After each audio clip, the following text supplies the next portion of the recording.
Hello बच्चों, let's see the question. The question says that for y is equal to cos inverse x square upon 1 plus x, incorrect statement is. हमको इसमें incorrect statement बताना है क्या होगा. So first of all we can discuss the key concept of this question. Key concept हमारे पास में क्या होगा, सबसे पहले ये डिस्कस कर लेते हैं. तो हमको पता है y domain of y is equal to cos inverse x is -1 to +1. ये हमारे पास में इसका डोमेन होता है, इसका हमको ध्यान रखना है. इसी के साथ हमारे पास में जो साइन 18 होता है, साइन 18 डिग्री जो होता है वो किसके इक्वल होता है, √5 - 1 अपॉन 4 के इक्वल होता है. और साइन जो 54 डिग्री होता है वो किसके इक्वल होता है, ये इक्वल होता है √5 + 1/4 के इक्वल होता है. ये हमको ध्यान रखना है, ये हमारे पास वैल्यूज काम में आएंगी यहाँ. अब देखो यहाँ से हमने सबसे पहले क्या किया, ये फंक्शन देखा y इज इक्वल टू कितना है, cos inverse x square upon 1 + x है. अब सबसे पहले हमने क्या किया, इम्प्लिसिट फर्स्ट ऑप्शन ही चेक कर लेते हैं. इम्प्लिसिट फंक्शन में तो हमको पता है cos इनवर्स को अगर उधर की तरफ भेजेंगे cos y बन जाएगा, और यहाँ से एक्स स्क्वायर और यहाँ पे 1 + x आ गया. तो यहाँ से हमने इम्प्लिसिट फंक्शन इम्प्लिसिट देख लिया इसकी फॉर्म. तो cos y मल्टीप्लाई में आ गया, this is equal to x square, यानी कि ये करेक्ट स्टेटमेंट है. हमको इनकरेक्ट स्टेटमेंट बताना है कौन सा होगा. देखिए अब हमने यहाँ पे नेक्स्ट क्या किया, ए ऑप्शन तो हमने चेक कर ही लिया, अब बी ऑप्शन चेक कर लेते हैं. बी ऑप्शन के अकॉर्डिंग डोमेन चेक करना है हमको. डोमेन क्या होगा, यहाँ पे -1 to +1 के बीच में आना चाहिए. तो यहाँ पे हमारे पास एक्स स्क्वायर अपॉन 1 + x जो है वो -1 to +1 के बीच में आना चाहिए. तो हमने इसको दो पार्ट्स में, दो इनइक्वालिटीज है, डबल इनइक्वालिटी है, तो हमको क्या करना पड़ेगा, दो पार्ट्स में इसको ब्रेक करना होगा. एक पार्ट तो हमारे पास बन जाएगा एक्स स्क्वायर अपॉन 1 + x जो है वो ग्रेटर देन इक्वल टू आ जाएगा -1, एंड यहाँ से एक्स स्क्वायर अपॉन 1 + x जो है वो आ जाएगा लेस देन इक्वल टू 1. ये हमारे पास बनेगा.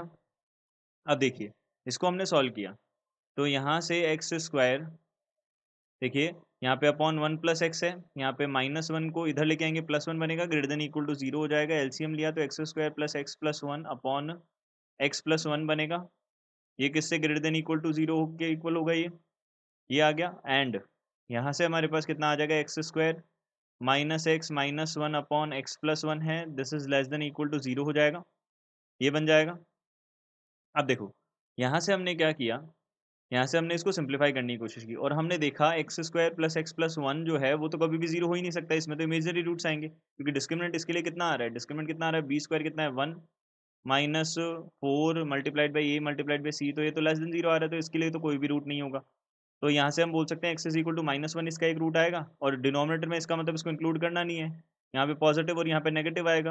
राइट मोस्ट साइड में पॉजिटिव से लेके चलते हैं, और ग्रेटर देन इक्वल टू 0 इसका मतलब ये वाला हमारे पास पोर्शन आएगा. अब उसके बाद में सेकंड हमने इसको देखा एंड. अब दोनों के सॉल्यूशंस का हमको इंटरसेक्शन लेना है, क्योंकि बीच में एंड का साइन लगाया हुआ है हमने.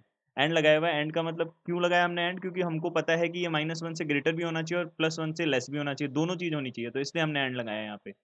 अब यहाँ से हमने क्या बोला, एक्स स्क्वायर -x + 1 है, तो इसके फैक्टर्स कर लेते हैं. तो इसके फैक्टर्स करेंगे तो हमारे पास कितना हो जाएगा, देखो एक्स इज इक्वल टू यहाँ पे -b plus minus root under Pythagoras, हमने क्या किया, धराचार्य फॉर्मूला यूज़ किया. तो यहाँ पे 1 माइनस यहाँ से माइनस माइनस प्लस यहाँ से 4ac हो जाएगा, 4 डिवाइडेड बाई 2a आ जाएगा. तो यहाँ से कितना आ गया, ये आ गया 1 ± √5/2 बन गया, ये हमारे पास बन गया. तो हमने बोला x माइनस यहाँ से 1 + √5/2, और यहाँ से हो जाएगा x प्लस यहाँ से 1 माइनस √5/2, ये हमारे पास आया, और डिवाइडेड बाय यहाँ से कितना हो जाएगा, x + 1 हो जाएगा, दिस इज लेस देन और इक्वल टू 0 बनेगा.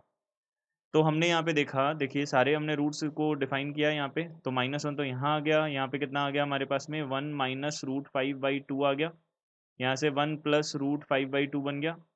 अब देखिए यहाँ पे राइट मोस्ट साइड से पॉजिटिव स्टार्ट करते हैं, पॉजिटिव और फिर नेगेटिव. हमको क्या चाहिए, लेस देन और इक्वल टू चाहिए. हम न्यूमरेटर को तो 0 के इक्वल कर सकते हैं, यानी कि हम ये दोनों तो रूट ले सकते हैं, 1 माइनस √5/2 और 1 प्लस √5/2, बट हम -1 नहीं ले सकते. तो यहाँ पे हमने देखा नेगेटिव, यानी कि लेस देन 0 कहाँ पे बन रहा है, यहाँ पे नेगेटिव जहाँ जहाँ साइन है वहाँ बन रहा है. अब अगर हम कॉमन देखें आंसर इसका, तो कॉमन यहाँ पे देखिए, पहले और दूसरे में, इन दोनों इनइक्वालिटी का जो सॉल्यूशन किया है हमने, उसमें जो हमारे पास कॉमन मिलेगा, देखो एक ये बोल रहा है, पहले बोल रहा है -1 से ग्रेटर, ये हमारे पास -1 से लेसर, बट बीच में ये वाला वैल्यू हमको दे रहा है जो -1 से ग्रेटर है.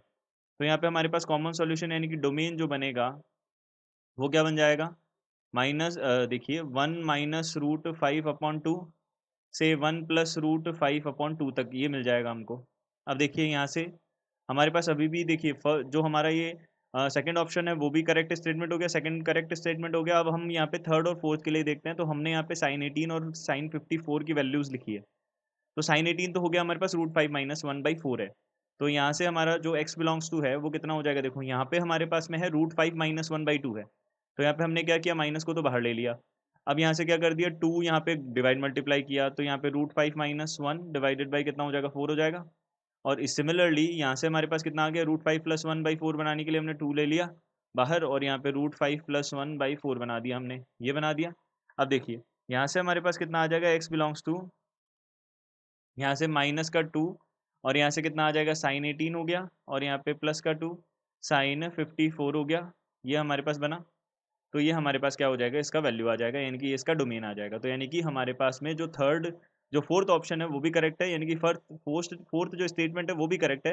लेकिन इनकरेक्ट स्टेटमेंट बताना है, तो ये जो थर्ड है वो इनकरेक्ट स्टेटमेंट है, यानी कि थर्ड ऑप्शन इसका करेक्ट आंसर होगा। तो third option will be our correct answer. I hope you understood it well. Good luck, thank you.